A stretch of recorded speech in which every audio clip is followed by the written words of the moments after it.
Kisha Mtume akasema tena, almu'minu yamutu bi'araqi jabin, mu'min bwana anafika kufa huku anakumtika kijasho kwenye kipaji chembamba kwa kuhangaikia maisha. Kijasho kinamtoka chembamba na akipatacho kitu kidogo sana, lakini kwa sababu anahangaikia maisha, yeye anakuwa na thamani kubwa mbele ya Mwenyezi Mungu. Mtume akamwambia, nakula yamini, naapa kwa yule ambaye Mwenyezi Mungu nafsi ya Muhammad iko mikononi mwake, mkono huu au mikono hii yako wewe haitogusa moto abadan, nachukua guarantee mimi. Hivi ndivyo ilivyo heshima ya Muislamu kuhangaikia maisha, na ajijue Muislamu amewajibika yeye kutoa sadaka, na akijiona hana uwezo wa mali, basi alifanye jambo ambalo umma utakuwa unafaidika nalo. Akiwa ni fundi saramala, basi ile kazi yake ile itakuwa inamfanya watu wafaidike, wanapata madirisha, wanapata milango, wanapata makabati, wanapata meza, wanapata hichi na hichi. Basi imekuwa umma unapata maendeleo, na yeye inakuwa anatoa sadaka mle kwa kazi yake alionayo ile. Mwalimu naye vile vile, kama ni hahe hohe, hanacho kitu kikubwa sana kipatacho, lakini ile ilmu yake inaufanya umma uwe ni umma wenye taaluma. Imekuwa yeye anatoa sadaka ndani ya kazi yake ya ilmu ile. Kala, sahaba akaendelea tena kumuuliza Mtume, araaita in lam yastati', unaonaje ya Rasulullah kama mtu hayawezi yote hayo ya kuhangaikia maisha na kufanya jambo ili kujisaidia yeye mwenyewe na kuusaidia umma, itakuwa ndo anatoa sadaka. Je, kuna mwingine hawezi?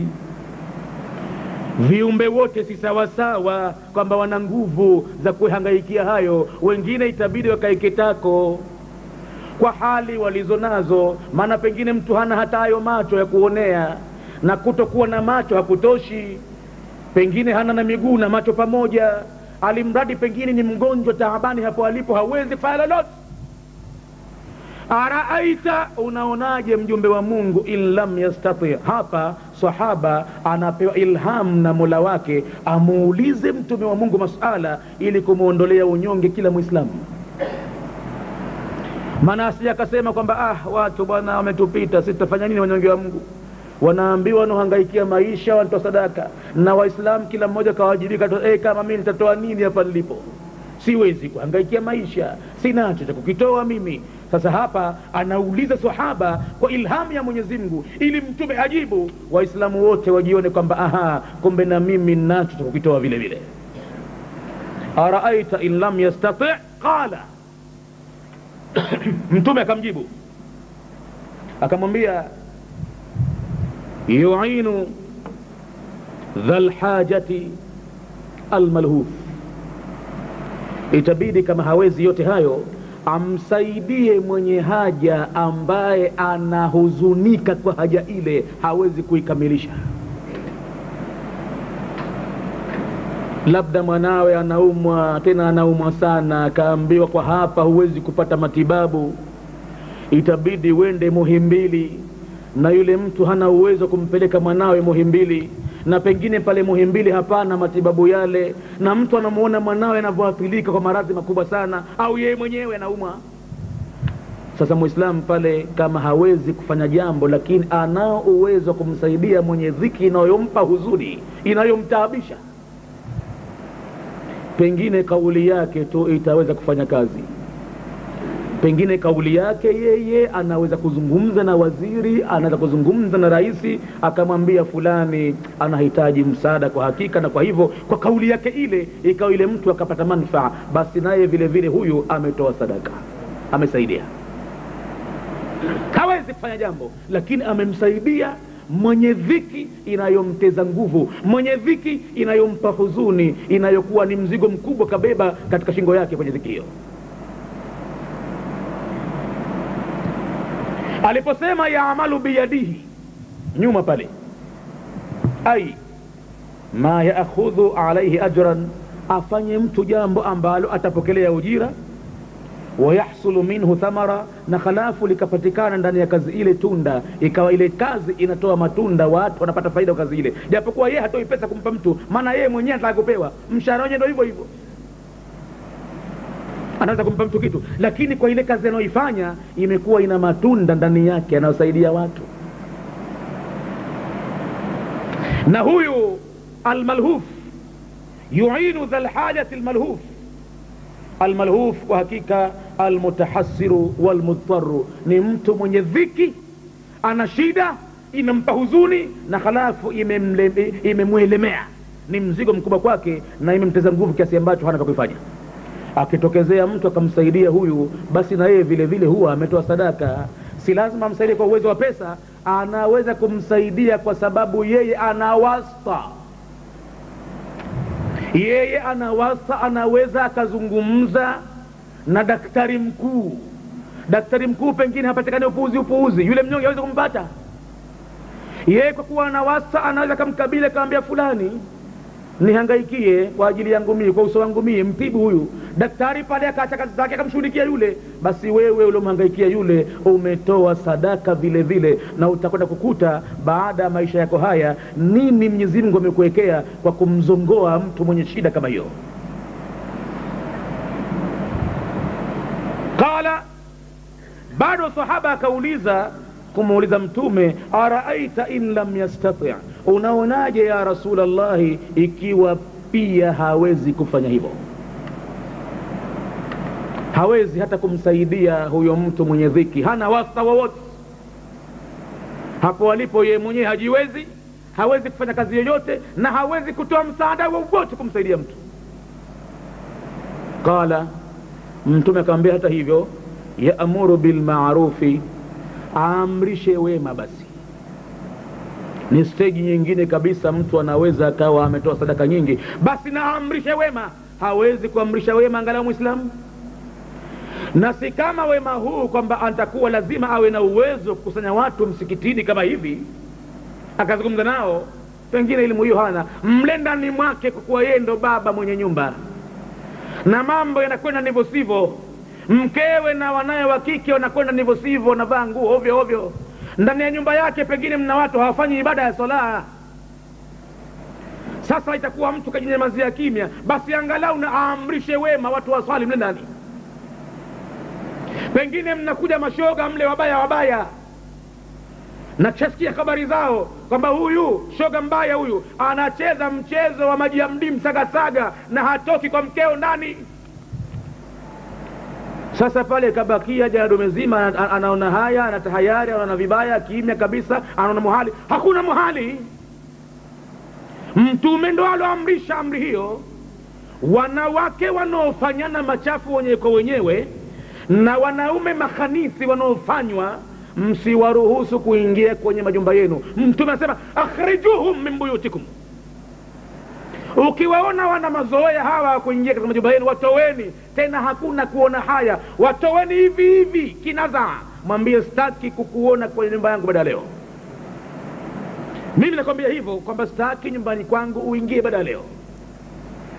Yule mpumbavu wa kiume zebe barzuli na yule mwanamke ambaye anafanyana machafu na wenyewe kwa wenyewe, hana ushoga wowote na mtu mwingine ila atakumfisidi. Aidha itakuwa yeye ni kuwadi au itakuwa yeye atakumfisidi kwa njia nyingine yote ile. Na wataliana waliojaa humu, basi wale ndo makuwadi wanaowapeleka watu kwa mataliana, wakavuliwe nguo kule, wakapicha uchi kule, wakafanyiwa vya kufanya kule, halafu nyumba chungu nzima zinaharibika, ndoa zake chungu nzima. Basi alau kama mtu hayawezi hayo, naamrishe wema basi. Na wema hautaki mtu kuwa kasoma sana. Wema hautaki mtu kakusanya fani nyingi, ana mantiki, ana usulul fikri, ana balagha, ana qiraa, ana nahwu. Si lazim hivyo. Balighu anni walau aya. Mtume anasema nifikishieni ujumbe wa Mungu japo kwa aya moja. Si umekaa darasani bwana? Si umesikia hadithi ya Mtume imezungumzwa? Si umesikia watu wameogelea kwenye aya ya Qur'ani? Na kwa bahati nzuri hawendi watu wakapururua kwamba sura Nabai imekwisha kwa robo saa. Hawendi hivyo. Bila shaka umejua kwamba siku moja au mbili pamezungumzwa kitu kimoja tu. Bila shaka umeondoka na kitu darasani. Hujakuwa na uwezo kumkusanya mtu nyumbani kwako kumwambia maneno yale ambao umeyasikia. Basi angalau mtu ya'muru bilma'rufi, aamrishe wema, au alkhairi, au khairi yoyote ile aiamrishe. Aamrishe mtu kheri, asiwe ni fisadi ya kuamrisha mambo ya fisadi, au ikawa anatoa kila aina ya mbinu za kumghadhibisha Mwenyezi Mungu. Maana kuna watu katika ardhi hii hawana lolote jema lolifanya isipokuwa ni kuvumbua njia za fisadi. Hii kama utachanganya na hii, lazima mtu anapata nishai kidogo hivi. Tahamaki ikijaribiwa kweli, imekwenda ile mpaka imeonekana kwamba labda imevumbuliwa, watu wamekamatwa, anavumbua mtu bado. Ukiyapata majani ya chai ukacheka tu kadha kadha kadha kadha na kadha kadha kadha kadha, ukiyachome ya moto ukivuta, halafu pumu zako vutia kwa ndani, usitoe nje moshi, fanya, utaona we. Tahamaki mtu anajaribu, tayari kalewa. Basi kakalia mtu ufisadi tu, ufisadi tu, ufisadi tu. Kinyume chake mtu naamrishe wema na aamrishe kheri yoyote nyingine ile, angalau mtu kumpa mwongozo tu. Wewe kwa hapo ulipo dini yako bwana, ukitaka kuipata vizuri, mimi ninakushauri nenda msikiti kadhaa kadhaa, kakae pale pahala, wacha kusikiliza tumbaku za watu hizi majiani. Hebu mpe mtu kheri kama hiyo, usiwe khiana. Unajua hakika watu wanafanya nini, wallahi wanajua, wallahi billahi wanajua watu wanafanya nini misikitini, wanajua.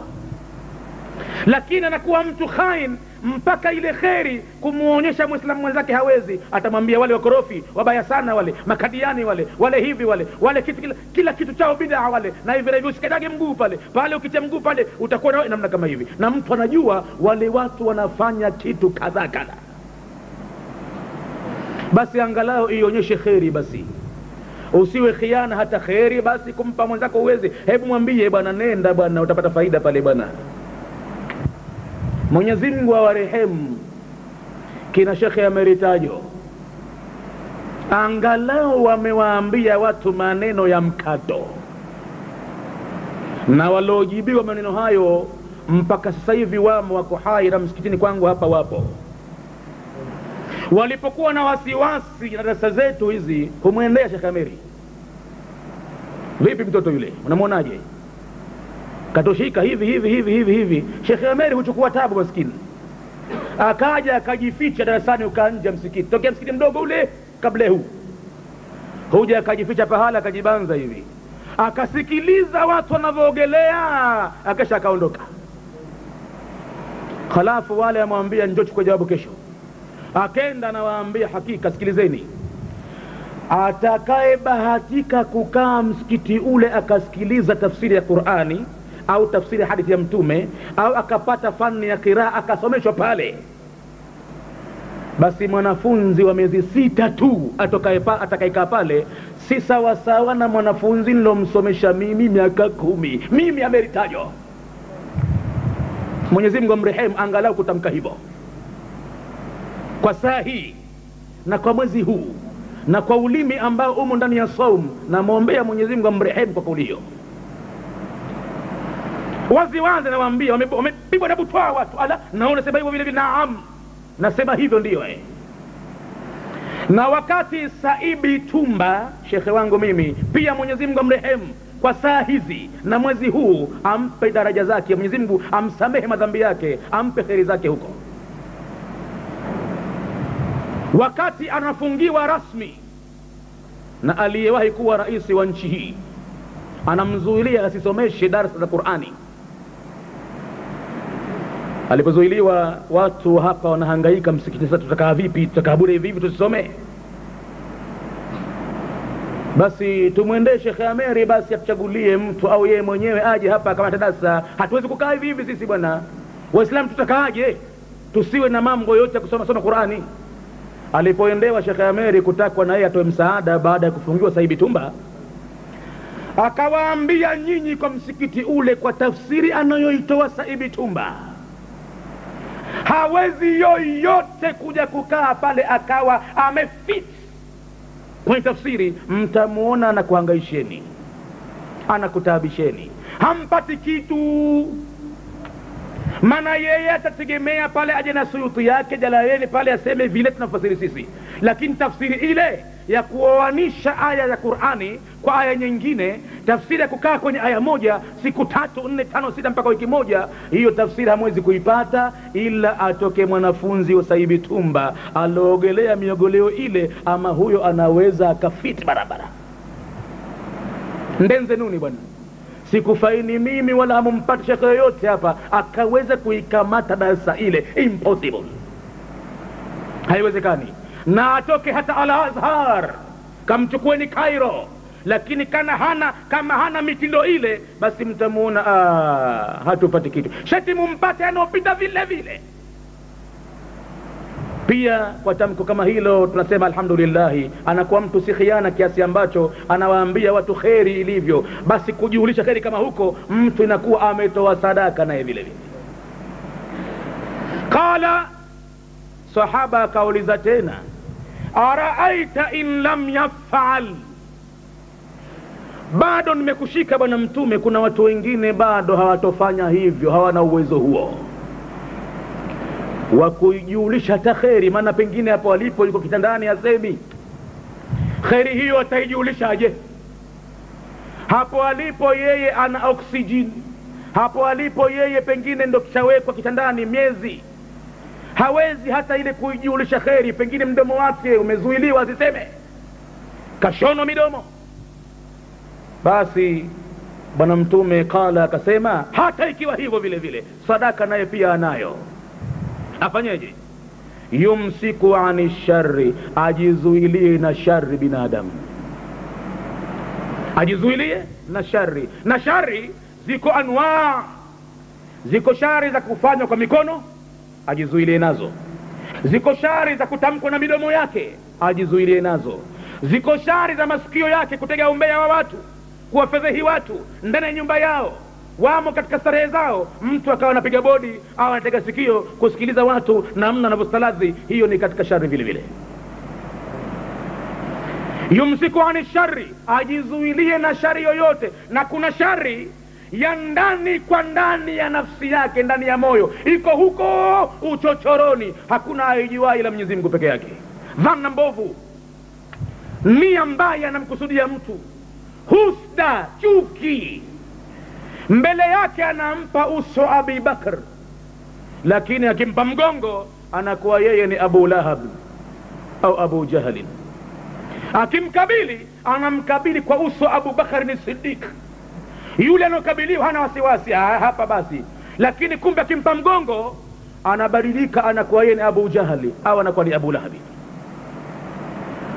Yumsiku ani shar, basi kama yote hayo hayawezi, ajizuilie na shari. Na kujizuilia na shari kuna namna nyingi. Kuna shari zinafanywa kwa mikono, kuna shari zinafanywa kwa midomo, kuna shari za masikio, na kuna shari za dhana, na kuna shari za ndani ya nyoyo. Huko mtu anaambiwa jizuilie basi na dhana mbaya. Hebu kuwa ni mtu mwenye moyo safi kwa binadamu wenzako, wallahi utakuwa unatoa sadaka kwa moyo, ndani ya moyo hujijui wewe una pesa kutoa pesa sadaka, una chochote, bali ile dhana yako kuwa nzuri tu, unawapenda watu tu. Ndiyo maana katika dua ambazo mtume mara nyingi akiomba, hata yeye mtume wa Mungu pia alikuwa naomba, Allahumma urzuqni fi'la alkhairati wa tarka almunkarati wa hubba almasakin. Mwenyezi Mungu niruzuku mimi kufanya mambo mema, na uniruzuku mimi kuyawacha mambo maovu, na uniruzuku kuwapenda masikini. Kule kuwapenda watu tu dhana yako ikawa nzuri, basi ni sadaka hiyo, sadaka hiyo, hubba almasakin. Na pia mtume akiomba, Allahumma arzuqni hubbaka, niruzuku Mwenyezi Mungu mimi kukupenda wewe, wa hubba man yuhibbuka, na unipe kumpenda anokupenda wewe, isiyekuwa mimi ninamchukia na kupenda wewe nitakula hasara. Nilazimishe moyo wangu nimpende mtu anokupenda wewe, nisimchukie mtu anokupenda wewe. Kwa matatizo ya kidunia haya, mara imezuka balaa hili, mara balaa hili, halafu nikajishukia namchukia mtu bure bure kwa sababu ya fitna za ulimwengu, na hali ya kwa mtu namjua tokea utotoni, jirani yangu, pengine classmate wangu, tumekaa pamoja miaka mingi, hatujakosana lolote. Leo limetokezea jambo la kidunia, tahamaki nikawa namchukia mtu namjua 5 salawati, namjua anafuata takrima, watoto wangu wanawatizama, ikitokezea dhiki mchuzi ananiletea. Leo litokezea jambo mimi ni yasahau yale yote? Hapana, ni ruzuku mimi kumpenda no kupenda wewe. Wa hubba man yuhibbuka, na la tatu wa hubba amalin yuqarribuna ila hubbika, na unipe kutenda amali, kuipenda amali ambayo itakurubisha katika mapenzi ya kukupenda wewe mtume, ya kukupenda wewe Mwenyezi Mungu. Hii dua bwana mtume akiomba sana, na bila shaka anaomba vile kwamba waislamu waisikie na wao waombe mambo yale. Basi kujizuilia na shari vile vile ni katika namna ya kutoa sadaka. Basi muislamu atashindwa hata kujizuilia na shari vile vile. Na hivi watakwenda watu wakute katika madaftari yao hamna lolote jema na thawabu, bali mmejaa shari, kashindwa mtu hata kujizuilia na shari ya moyo wake. Shari pia mtu hawezi kujizuia, lazima audhi. Kama hakumudhi jirani, atamudhi mtu njiani. Kama hakumudhi njiani, alimradi ampite mtu amtukane, amchokoze mzee wa watu, mtu mzima pale alipo. Yule mzee pengine ni kama baba yake anomzaa, kama babu yake mzaa baba yake, na ana hakika kwamba akimtajia maneno mabaya pale, yule mzee atahamaki kwa ugonjwa alionao wa akili, atayatamka maneno kumtukania wazee wake yule kijana, na anajua hakika kwamba huyu akiambiwa hivi huyu hutukana wazee, akatukana, yuko tayari mtu kutukana wazee wake pale kwa kumchokoza mtu yule. Yani kwa namna hiyo anashindwa kujizuilia na shari. Sasa ikiwa muislamu atashindwa kutokana na haya tuliyotaja hapa hata kujizuia na shari vile vile, unadhani atakuja kuwa na excuse gani mbele ya Mola wake ili aokoke na moto wa jahannam? Na huu ni mlango bayani kathrati turukil khair, wa kubainisha wingi wa njia za khairi. Katika wingi wa njia za khairi, wallahi mtume hakubakisha chochote. Sheti tukubali sisi kuwa ni mashahidi wake mtume, kama walivyokubali watu kwenye uwanja wa Arafa alipowauliza, je, hal ballaghtu, nimefikisha sikufikisha? Walijibu balaghta ya Rasulullah. Mtume namwambia Mwenyezi Mungu kwa kidole, Mwenyezi Mungu ninakupointi wewe na ninapointi hawa, Allahumma shahad, Allahumma shahad, Mwenyezi Mungu washuhudie, wamekwisha nishuhudia mimi nimefikisha ulionituma. Na mwenyewe mtume anasema, ma min amalin, hakuna amali yoyote, allati tuqarribukum ila aljannati, ambayo itakusogezeni muipate pepo, illa waqad amartukum bihi, isipokuwa mimi Muhammadi lazima nishakuamrisheni. Tazama mtume anapopita huko, na hakuna kinyume chake amali yoyote ya kukufanya nyinyi mwingie motoni, ila mimi nahaitukum anhu, nimesha kukatazeni nayo amali hiyo vile vile. Sasa hiari yenu tena, imalu ma shi'tum. Afada alhadith, hadithi hii imefidisha aliposema, in lam yaf'al ay wa huwa ma'dhurun ghayra qadir, yani ni mtu mwenye udhuru, hana uwezo tena alaihi kufanya hayo yote, basi yumsiku ani sharri, yani yamtani, ajizuilie. Ni kwamba ajizuie asifanye shari, hata shari ya ndani ya moyo wake. Kila moyo ukianza kuleta mambo ya husda, unauchukia watu bure bure, sema nao, we moyo we, kipi kinakufanya uone uchungu hivyo? Kama unataka na uchungu, basi una uchungu na wewe upate mambo yale. Basi sio inakujia sasa hivi fikra za kwamba mtu haribikiwe, nimtie mtu ndani, nikamsengenye, nikamzulie uongo, aje afungwe. Mtu ana mke na watoto, utamtisha vipi? Sema nao moyo wako, kila ukikufuzu kwamba umchukie mtu bure, umhusudi bure, umfanyie ubaya bure, hebu sema nao, we moyo we, mbona wataka kunitosa pabaya mimi? Huyu mtu jirani yangu mimi, huyu mtu mwenzangu mimi, tunaswali msikiti mmoja mimi, unanambia moyo mimi nimtilie huyu fitna, nimtilie fitna huyu ndiye akafungwe Ramadhani hii, nikamtilishe ndani mimi vipi huyu? We moyo we, moyo mbona hivyo moyo, nakushinda moyo. Yumsiku ani shari, ajizuilie mtu na shari. Hadithi hii imefidisha haya mambo yafuatayo. Kwanza, bilidafati ila ma sabaqa, kwa kuegemezea na hadithi nyingi tuliokwisha kustaja nyuma, ndio hadithi hii vile vile imetaja wingi wa njia za kheri. Halafu alhathu ala alamali, hadithi imehimiza muislamu afanye jambo, awe na kazi anaifanya, asikae bure. Liyatakasaba almuslim, ili achume muislamu kitu, pato fulani apate. Wayasudda hajatahu, aizuilie haja yake min kasbihi, kutokana na chumo lake lile ambayo kachuma. Muislamu anatakiwa hivyo. Khalafu kama kile kitu ambacho kakichuma ni kingi, anawasaa nacho, wayatasaddaq, atoe sadaka.